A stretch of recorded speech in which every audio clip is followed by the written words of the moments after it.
YouTube Go in the Goat House is back. And I don't know what the hell I watched last night. It's probably entertaining if you're not a Vikings fan or a Steelers fan, but as a Vikings fan, very frustrating game, even though we pulled it off in the end. Very strange game. And, the Vikings tried to blow another one away. They couldn't quite pull it off. But I'm here to give you my takeaways. We do this every single Friday for the Thursday games. We do it on Monday for the Sunday games. We also have weekly content, including all kinds of picks and power rankings and more. So join us, like, subscribe, turn notifications on, follow our Twitter. We were talking live during this game. We talk live during every game. So check it out. Link down below for that. Much appreciated if you give us a follow. To the game, yes, some of my positive negatives. I mean, the Vikings came out and just dominated this game early. And they've done that. I mean, they've let teams come back all year. They've outplayed their opponents for most of games and almost lost or lost. But this was on another level. And they've been blowing comebacks this year. So I'm sitting there like they're starting off hot. They're up 9-0. It feels like they're up more than that. They go score again. I'm like, all right, they're outplaying them by quite a bit. But we know they blow comebacks. They blow leads. So it's still not over. But then it got to the point where it was 29-0. When I don't trust the Vikings when they have a good lead, I was like, all right, this one's about wrapped up. Because they're just completely outplaying them. The Steelers have no answers. The Vikings get points when they want to at this point. They're on a different level. There was a different energy. So I did not think there was any way. And they almost pulled it off. And it felt like, all right, the Steelers are coming back. It started with that Chris Boyd taunting penalty, stupid penalty on him. You got to be smarter than that, obviously. Yeah, at this point with the taunting calls, there's a lot of people complaining every time they happen that stupid rule. And yeah, I don't really agree that that's a rule, but it's a rule. It's a rule, and players are just being stupid at this point. So it is what it is. They've got to stop doing that. So that might be the first Vikings taunting call in the year, too, if I'm remembering correctly here. But that was pretty brutal, and it kind of shifted things a little bit. The Steelers were coming back like, wow, they're actually going to come back here. But then the Vikings got in a situation where they stopped the Steelers on a 3-and-out. There was a delay of game. Those are poor decisions to run the ball with the Steelers there. And the Vikings get the ball back, and they're starting to work the field, and there's only 4 minutes left, and I'm like, all right. Now, I got a little scared, but now it's definitely over. And they throw that pass, interception there, and almost returns. Akella Witherspoon ended up having 2 picks, so that was a big-time game for him. Almost helped him get back, but with those 2 interceptions. And then the Steelers had a shot again, and they had a shot all the way down to the end. It's just absolutely wild that the Vikings continue to do this. At one point in the year, everyone was calling the Vikings unlucky. They're just unlucky. This keeps happening, but it gets to a certain point. We're well past that point, that certain point where if it just keeps happening, obviously something's wrong. And you look at the players, and they're executing. I mean, your running back runs for over 200 yards. The run blocking is great. I thought the pass protection would be a problem in this game, especially because you got a guard playing left tackle. You got a center playing guard. It's a little bit of a disaster. Pass protection was fine. Run blocking was great. You're able to run all over them anytime you want to. You got receivers getting open. Defense is flying to the ball, not really missing tackles. Breland got an interception. Of course, players could have played a little better at the end of the game. Kirk could have took care of the ball a little better. But it's really not the players. They have the playmakers. They have the players.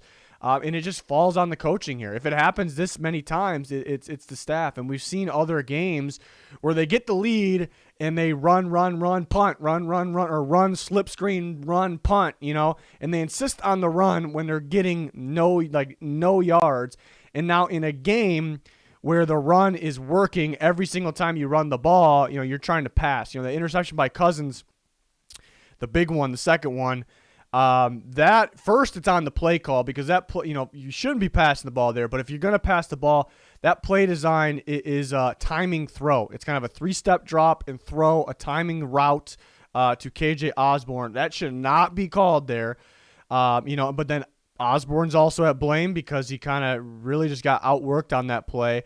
And then Cousins really shouldn't throw it. It is a timing route, but he shouldn't throw it. He's got to understand when to kind of check out of those types of plays because it's very obvious that that should not be called there. I mean, you're talking about a timing play in that situation. You want, if you're going to pass, you want to go with the safest possible play. That is not it. Not it. It's a bang-bang play no matter what. So, very questionable, but I hate the play calling there. It just seemed like they're backwards because we all know this. This is a fact. What is the Vikings' game plan? What is their game? They are a run-first team. They want to get in there and pound the football with their outside zone scheme, and they want it to. Obviously, they want it to work. They want to run the clock, keep the offense to the sideline. That's their game, and that game was at its best. You know, they try to play that type of game every week since as long as I can remember, and it doesn't really work that often. You know, they have days where their run game's obviously successful. It's a pretty good run game. But that was exactly how you drew it up, and it rarely works exactly how you drew it up, and you kind of abandon the run a little bit. You're kind of passing when you should run. You're running when you should pass in the second half. So I think it's a lot of overthinking things, and that's how it's been in every game, and it allows teams to come back. So it's definitely on the coaching staff there. Harrison Smith needs some credit. We last night, who does everyone want to talk to? They want to talk to Dalvin Cook. They want to talk to Justin Jefferson. They want to talk about how good the run blocking was. Sure, those guys deserve credit. Dalvin Cook coming off that injury and you see him, no one explodes through the hole like Dalvin Cook, and that run blocking is ridiculous. So those guys definitely deserve credit. But Harrison Smith is the guy we should be talking about. That's the guy the reporters should be wanting to talk to. Mainly because the last play of the game, but the whole game I thought he was fantastic. The last play of the game, I thought Freiermuth just dropped it. But you watch it again, perfect ball by Big Ben, and he actually caught it. And Harrison Smith, who he's not man on that guy, he just knocks that ball loose. If Harrison Smith is not there, if he's not in the game for some reason, if he doesn't exist for some reason, that game, and I'm very, very confident Steelers, obviously Freiermuth catches that. And I'm very confident Steelers get the 2-point conversion. They go to overtime. They had all the momentum in the world. I'm pretty confident Steelers win that game. So Harrison Smith saves the day, and he had a great game throughout the whole thing. Talk about the different looks he gives. He's kind of the guy you got a game plan for check plays pre-snap. You can't really tell what coverage they're in because you don't know what the hell he's doing. Is he blitzing? Is he playing a box linebacker role? Is he playing free safety? Is he playing strong safety? What type of coverage? They can't figure it out. So he was all over the place, and that really threw Big Ben and the offensive line off. The blitzes for the Vikings in the first half were just ridiculous, and I think it starts with Harrison Smith. Even when he's not blitzing, but he did have a sack on a blitz. But the Steelers just couldn't figure out the blitz. They just could not figure out. They had two guys at least not blocking somebody. It was tough for Najee Harris to try to pick up multiple guys. So nothing was going for the Steelers. And that kind of goes to the second half coaching, too. We talk about the play calling kind of changing for the worse in the second half. They're kind of backwards, it felt like. But they just stopped with the blitz. They stopped with the blitz in crucial situations, obvious blitz situations. I think just overthinking things. Like, yeah, they're going to expect it. It's too obvious at this point. But if it works, it works. If things are working, why stop it? So that's what I didn't understand. I do want to credit the Steelers for their second half adjustments. You see, the Vikings had kind of that game plan. The first half play and the first half game plan, ridiculous. Great. The best it's ever been. Second half, there was no game plan in the second half, really. It was kind of just what's wing the play calling and everything else. So it's kind of, I don't want to say keep the same, though, because they just stopped blitzing it. I don't know. I just hated what they did in the second half. But the game plan going into the game, the first half play calling and everything was great. I thought, I wish they would have punched the ball in the end zone sometimes when they missed a field goal or played for a field goal, But, how Dalvin Cook in that run block game, just dominates to perfection, how you draw it up, and it rarely works how you draw it. Even when it's good, it's never perfect. It was pretty perfect.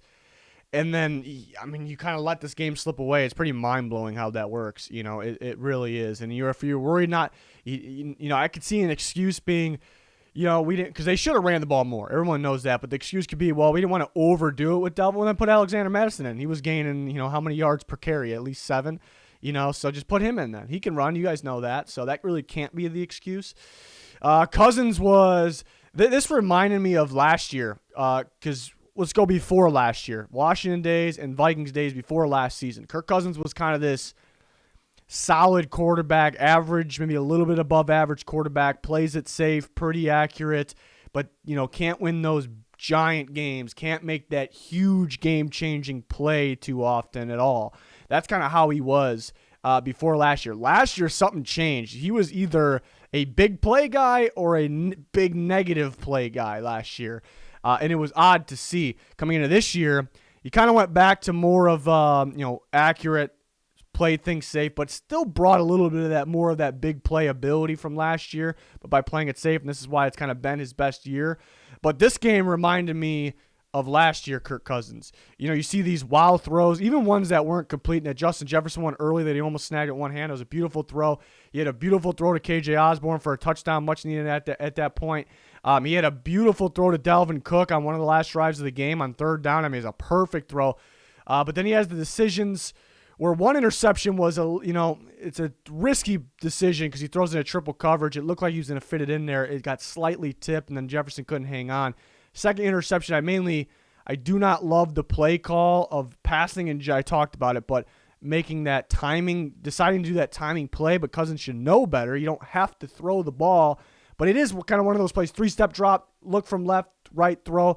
That should not be the play there. That should not be the play call, and Cousins should not be running that play, So it was a very much hot and cold game. I think more so towards cold because he was off with his accuracy in this game. And he wasn't under a lot of pressure like he has been. I think he was panicking a little earlier because he's kind of been getting hit pretty early in plays the last few weeks. Could be why. But it's just a wild game for the Vikings. They pull it off. I mean, that first half, the way they moved the ball and the way they played defense, I know they were capable of playing offense like that. I mean, it was another level up, but we've seen that. They have the playmakers. They're very capable of doing that. We've seen it, but it was pretty dominant. But the defense flying around the field is what we haven't seen, but they get guys like Kendricks, Barr, Peterson back. They start to get the defensive tackles getting going. So defense was impressive. I just don't understand how that happens in the second half. That first half team looks like one of the best teams in football. The second half team looks like maybe the worst team in football. That second half of the game team, is a team that lost to the Lions.